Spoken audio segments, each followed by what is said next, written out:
येत्या शनिवारी म्हणजे 12 एप्रिल 2025 हनुमान जन्मोत्सव. आपल्या सर्वांना माहिती आहे हनुमान जयंती खूप प्रेमाने भक्तीने साजरा करतो. ह्या दिवशी पौर्णिमापणे आपण भरपूर उपाय पण देवी आई भगवतीची सेवा करणार, भरपूर उपाय करणार सोबत आपल्याला हनुमानांची पूजा करायची. त्या दिवशी आपल्याला काही उपाय करायचे म्हणजे तुमच्या घरात तुमच्या आयुष्यामध्ये खूप अडचणी आहेत, मार्ग भेटत नाही आहे, शनीची 7.5 शनीची महादशा असेल, खूप अडचणी येतात, तर त्या दिवशी तुम्ही हनुमानाची सेवा नक्की करा. आणि त्या दिवशीपासून तुम्ही संकल्पयुक्त सेवा जरी सुरू केलं तर खूप छान राहते. त्या दिवशी तुम्हाला काय करायचं आहे, हनुमानाच्या मंदिरात तुम्हाला जायचंच आहे. त्या दिवशी दिवसभरामध्ये कधी जा, सकाळपासून रात्रीपर्यंत तुम्ही दिवसभर हनुमानच्या मंदिरात कधीही जा.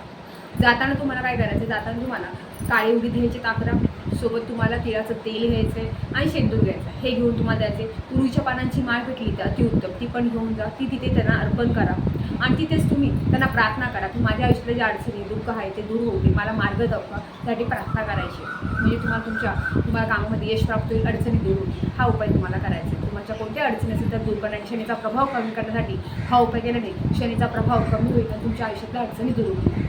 दुसरा उपाय तुम्हाला काय करायचं आहे, तुमच्या घरात सुख शांती समृद्धी राहावी, सोबत आरोग्य चांगलं राहावं, त्यासाठी एक उपाय करायचा आहे. त्या करायचं 5 चपात्या करायच्या.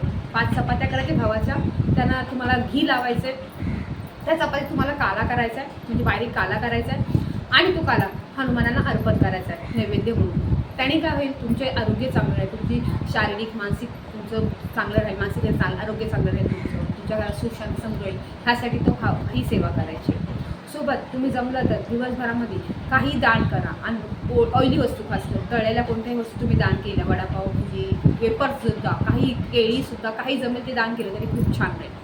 सोबत तुम्हाला जमलं तर हनुमानाच्या मंदिरात जाऊन तिथे त्यांना गूळ आणि चणा डाळ पण थोडीशी गूळ घ्या, थोडा चणा डाळ घ्या, ती पण अर्पण करा, खूप छान राहील.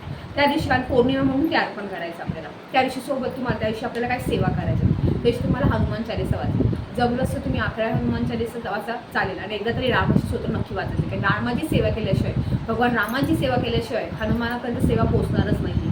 त्यामुळे आपल्याला जर तुम्ही एकदा हनुमान चालीस वाचली तर एकदा रामाची स्तोत्र वाचा. तुमच्याकडे वेळ नसेल तर तुम्ही एकदा हनुमान चालीस वाचा आणि एक माळ जय राम श्रीराम, एक माळ जय राम श्रीराम ही एक माळ नक्की करा. ही सेवा करून बघा, आयुष्यातल्या अडचणी खूप दूर होतील, मनशांती भेटेल, मार्ग भेटतील, ज्या अडचणी येतात दुःख येतात त्या दूर होतील, तुम्हाला तुमच्या आयुष्यातील मार्ग मोठी होतील. ही सेवा नक्की करून बघा. श्री स्वामी.